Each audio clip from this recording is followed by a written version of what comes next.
Selamat malam sahabat GPIB dimanapun saudara-saudara berada. Kita jumpa lagi dalam program Night Call GPIB.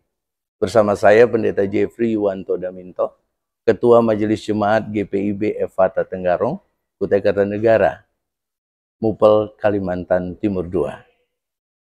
Saya menyapa Bapak Ibu dari lobi hotel tempat akan dilaksanakannya persidangan Sinode Tahunan GPIB 2024 ini.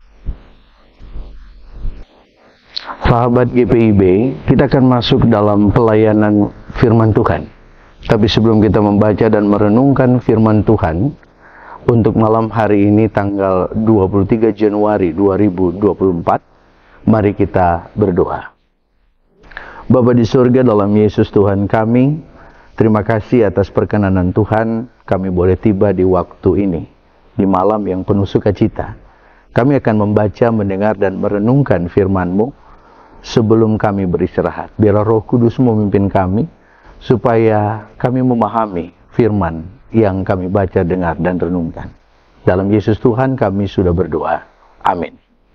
Iya, Bapak Ibu yang Tuhan Yesus kasihi, sahabat GPIB.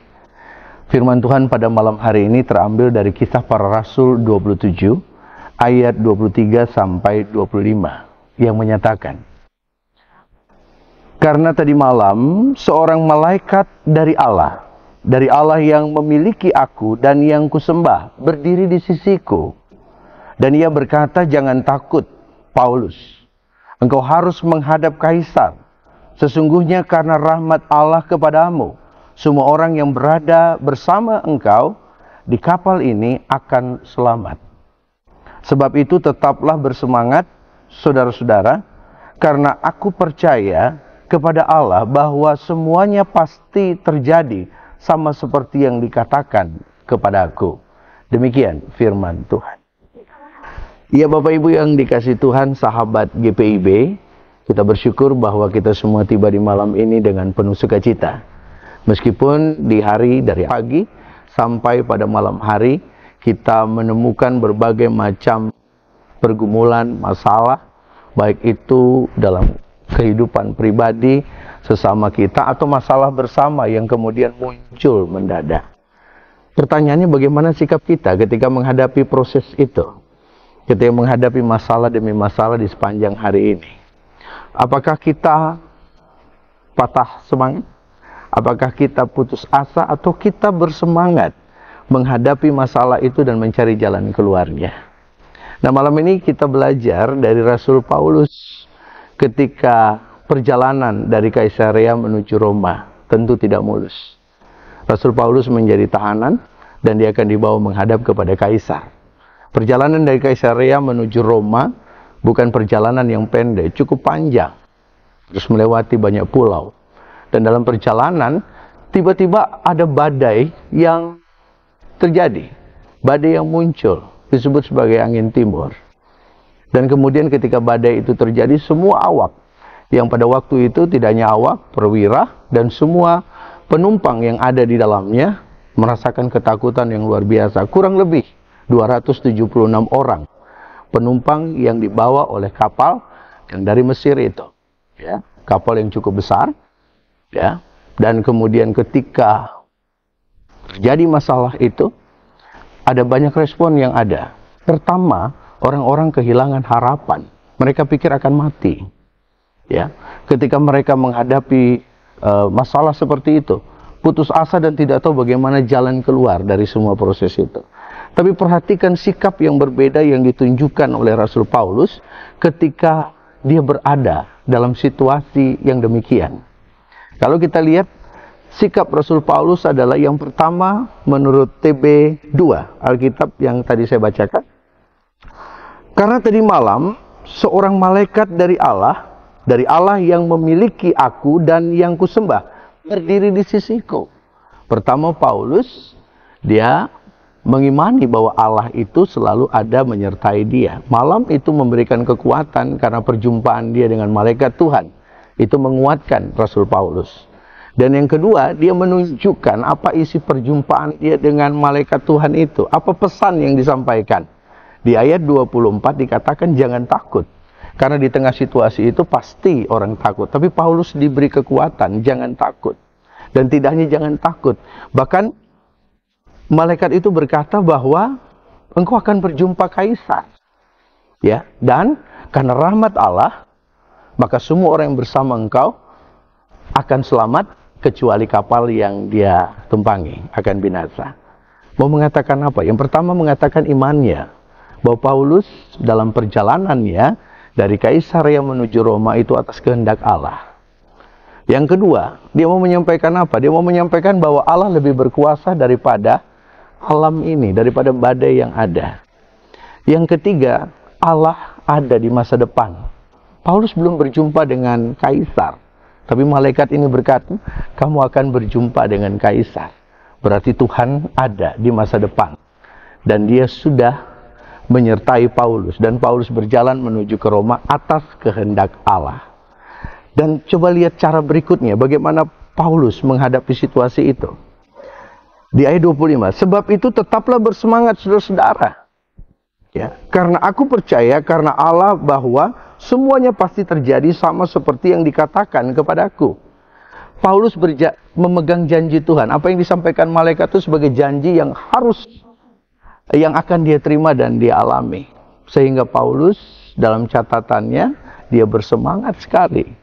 Dia bersemangat menghadapi pergumulan itu. Dan semangat itu dia arahkan kepada orang-orang yang bersama-sama dengan dia. Agar mereka tidak patah arang, tidak putus asa di tengah badai yang besar itu. Justru mereka harus bersemangat. Jadi caranya Paulus yang luar biasa, dia menunjukkan imannya, dia menyampaikan pesan dari Tuhan bahwa dia tidak takut menghadapi proses itu. Tuhan lebih berkuasa dari alam, Tuhan lebih tahu masa depan, dan dia memegang janji Tuhan. Maka kita lihat bagaimana Paulus memberikan semangat kepada banyak orang yang bersama-sama dengan dia.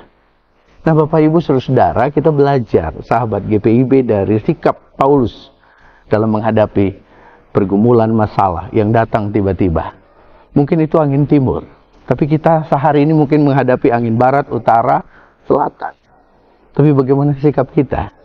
Mungkin kita bersikap untuk memberikan semangat bagi orang lain, atau orang lain memberikan semangat kepada kita, atau orang lain mematahkan semangat kita. Tapi kita minta hikmat, kekuatan dari Tuhan, supaya yang kita alami, kita lakukan dalam hidup ini, semua sesuai perkenanan Tuhan. Kita bisa melewati masalah demi masalah. Karena kita percaya bahwa Tuhan selalu ada bersama-sama kita, menyertai kita. Sahabat GPIB, terima kasih untuk malam yang indah ini, untuk firman yang boleh kita dengarkan. Dan biarlah kita tetap bersyukur kepada Tuhan yang terus menyertai kita, berikan kita semangat, dan menguatkan kita dalam segala hal yang kita hadapi. Mari kita berdoa. Bapa di sorga, terima kasih kami sudah membaca, mendengar, dan merenungkan firman-Mu. Biarlah memberi kekuatan dan pengharapan terus di hadapan Tuhan. Bahwa janji-Mu akan terus kami pegang dan kami lihat dan alami dalam hidup kami. Dan biarlah kami beristirahat dan bangun pagi dalam kondisi yang sehat dan kembali beraktivitas. Kami mau berdoa juga untuk Majelis Sinode GPIB, Tuhan berkati, beri kesehatan, kekuatan dalam menjalani tugas dan panggilannya, dalam pelayanan untuk mendampingi gereja-gereja GPIB yang ada di 26 provinsi, 25 mupel. Tuhan berkati juga panitia persidangan Sinode GPIB 2024 dan pentabisan pendeta yang akan dilaksanakan pada tanggal 7, 8, 9, 10 Maret di Samarinda. Tuhan berkati panitia yang bekerja, beri kesehatan, kekuatan, dan semangat dan kebersamaan untuk menjalankan tugas tanggung jawab yang Tuhan berikan. Sehingga di waktu pelaksanaan boleh berjalan dengan baik. Dan Tuhan berkati segala sesuatunya berjalan dalam kehendak-Mu. Persidangan Sinode GPIB 2024 yang akan dilaksanakan di Samarinda secara hybrid boleh memberikan catatan yang baik dalam kebersamaan kami sebagai gereja. Terima kasih Bapa, ini doa kami. Dalam nama Tuhan Yesus kami sudah berdoa. Amin. Demikianlah Night Call GPIB. Bapak Ibu Saudara-saudara sahabat GPIB, saat ini saya berada di ballroom tempat pelaksanaan persidangan sinode tahunan GPIB 2024 yang akan dilaksanakan pada tanggal 7, 8, 9, 10 di Samarinda. Mohon dukungan doa dari Bapak Ibu sekalian, sahabat GPIB, agar pelaksanaan PST 2024 yang dirangkai juga dengan pentabisan pendeta boleh berjalan dengan baik sesuai dengan perkenanan Tuhan. Dan harapan juga semua presbiter yang hadir dalam persidangan dalam keadaan sehat dan semangat terus di dalam Tuhan. Tuhan berkati.